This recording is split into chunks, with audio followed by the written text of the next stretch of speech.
सुनो, तुमसे कुछ कहना था। तुमसे जुड़ने के बाद मुझे लगता था अब हम कभी अलग नहीं होंगे। पर कहते हैं ना, वक्त वो भी कर देता है जो मुमकिन नहीं होता। हम इस तरह अलग हुए जैसे कभी जुड़े ही नहीं थे। तुम्हें पता है, तुमसे बिछड़ने के बाद मैं कभी किसी के साथ नहीं जुड़ पाया,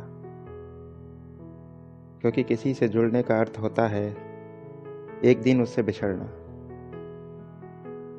और किसी से बिछड़ने का दुख हमेशा किसी से जुड़ने के सुख से ज्यादा होता है। इसलिए तुमसे बिछड़ने के बाद मैंने खुद को छोड़ दिया है, खुद को बिखरा हुआ, क्योंकि यही मेरे जीने का मकसद है।